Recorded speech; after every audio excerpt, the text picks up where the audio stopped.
vezes até menor. Caso o contrato tem duração de 2 anos, no caso de estagiário. Comumente eles fazem 12. Primeiro ano faz 1 ano e depois renova mais 1 ano. Pelo menos o praxe do CEE é esse.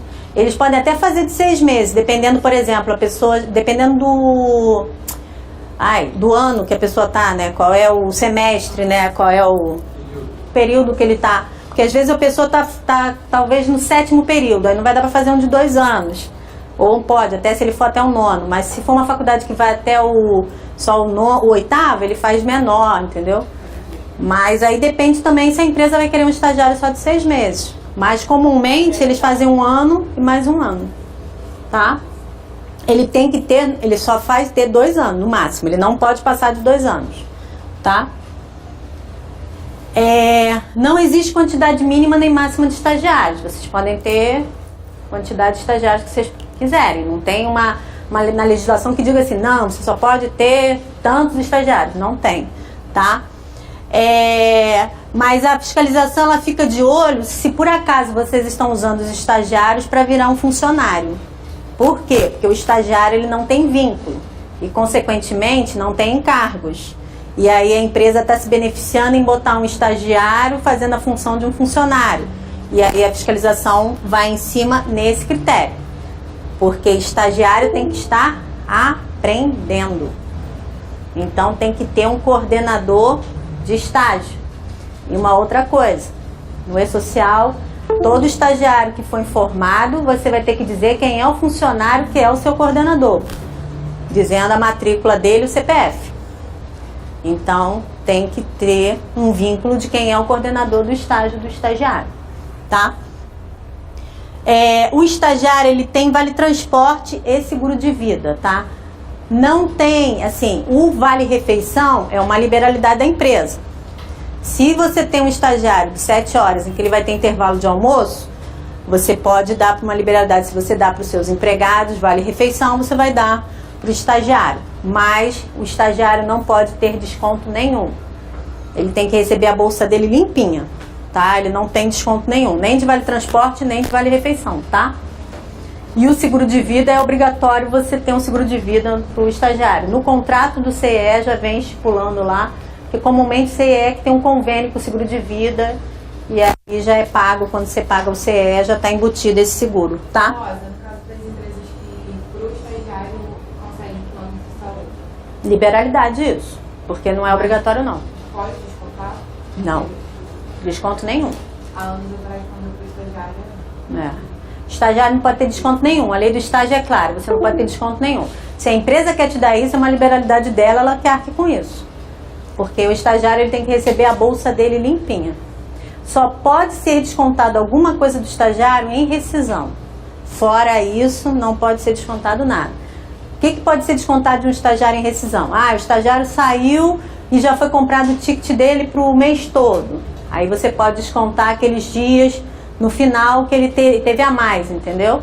Mas no decorrer do mês normal do estagiário, ele tem que receber a bolsa dele limpinha. Não pode ter desconto nenhum. Isso é tudo da empresa. Tá? Seguro de vida é obrigatório independente da atividade da empresa. Estagiário tem que ter obrigatório. Tá? Como eu falei, os demais benefícios ficam à disposição da empresa estender, mas é uma liberalidade. O que a lei fala só claramente é vale transporte e seguro de vida. Tá? A lei não prevê o desconto de 6% do VT sobre a Bolsa Auxílio, assim como nenhum outro desconto, exceto imposto de renda se ele estiver dentro da faixa. O estagiário também pode acontecer, dependendo da Bolsa Auxílio dele, ele pode não ter desconto de imposto de renda ou pode ter desconto de imposto de renda, dependendo do valor da bolsa dele. Porque não tem um critério assim, é tanto que você tem que dar para o estagiário. Cada empresa faz seus valores lá de bolsa auxílio para o estagiário, tá?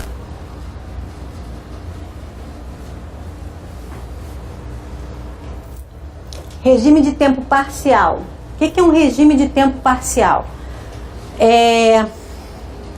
Eu quero contratar um empregado para minha empresa, mas eu não quero que ele trabalhe 44 horas semanais. Eu quero contratar, antes da reforma trabalhista, eu queria contratar alguém para fazer 25 horas semanais. Isso era chamado um regime de tempo parcial.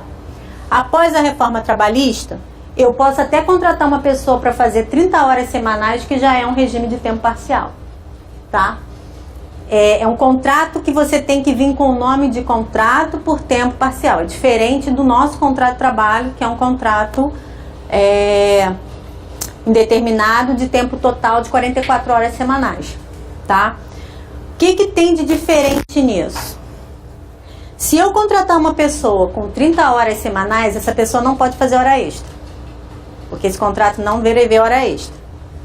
Aí eu posso contratar uma pessoa de tempo parcial com 26 horas semanais, com a possibilidade dele fazer até 6 horas extras, tá? E isso tem que estar caracterizado no contrato que eu estou fazendo com a pessoa. Se eu estou contratando uma pessoa para trabalhar 6 horas de segunda a sexta, formando 30 horas semanais, ela não pode fazer hora extra. E aí eu tenho que ficar de olho para ela não fazer hora extra, tá? Agora, se eu contratar para 26 horas, ela pode até fazer 6 horas na semana, tá? Naquele caso de contrato de tempo parcial, só tem algumas exceções, tá, gente? Porque existem algumas funções que, por lei, não se permite fazer mais do que 6 horas diárias. Quais são essas funções? Telefonista, aquele pessoal de operador de telemarketing, recepcionista, nem tanto. A telefonista sim, porque ela fica com aquele headset ela só pode ficar 6 horas com aquilo. A operador de telemarketing, porque também fica com aquele headset no ouvido. Esses são 6 horas, aí não é contrato de tempo parcial não, tá, gente? É contrato indeterminado normal, só que por lei eles só podem fazer 30 horas, tá? Diferente de um contrato de prazo determinado, de um prazo tempo parcial. Parcial são pessoas, outras funções. Tempo parcial, de todas as coisas do contrato. Normal, só que a única coisa que tem que se atentar é isso. Se você fizer com 30 horas, ele não pode fazer hora extra. Então, aí tem que ver como é que fica, né? Que é meio complicado, tá? O home office. O home office ou teletrabalho, como muitos chamam, ele não existia na legislação até dia 11 de novembro de 2017. Ele só começou a existir a partir da reforma trabalhista.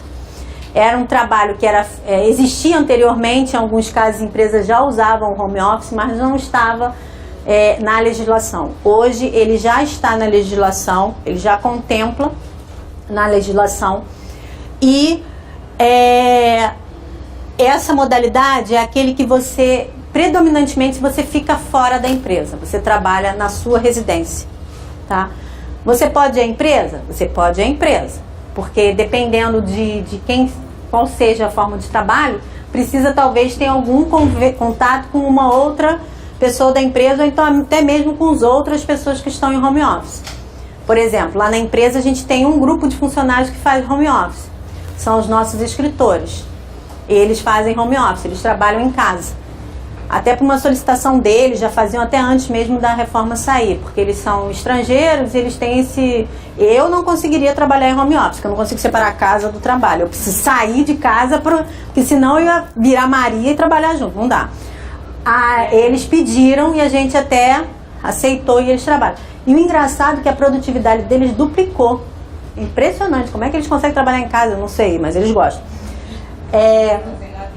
E não sei, eles trabalham. E eles vão uma vez por semana lá na empresa.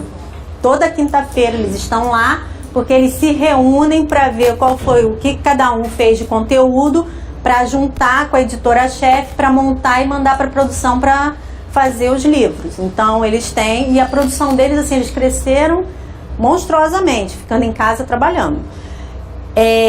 Então assim, depende pode ser que a empresa consiga fazer todos os empregados em home office. O meu cunhado mesmo trabalha em home office e várias pessoas da empresa dele trabalham em home office. Viram uma forma de custo, economizar em luz, sei lá. A empresa é acordada, Eu acho que também tem... Não, por exemplo, nós lá, como tem junção com pessoas que estão na empresa, foi feito e no contrato a gente bota que eles vão uma vez por semana, tal. Mas dependendo, por exemplo, meu cunhado trabalha em home office, ele não tem um dia específico para ele ir. Aí ele falou assim, hoje eu vou lá na empresa, entendeu? Eles não têm uma coisa assim tão específica. Então depende. Oi. Depende muito da função. Porque às vezes se você depende de alguém que esteja na empresa, se a empresa toda estiver em home office, pode ser que uma vez ou outra alguém com um chefe, né, fale, vamos todo mundo se reunir, aí marcam num dia só. Esse meu cunhado, ele só tinha uma mesinha lá, então cada dia ia era tipo uma escala, porque só tinha uma mesa para ficar na empresa, então também não dava chegar todo mundo ficar em pé, aí tinha mesinha, então tinha um rodízio lá.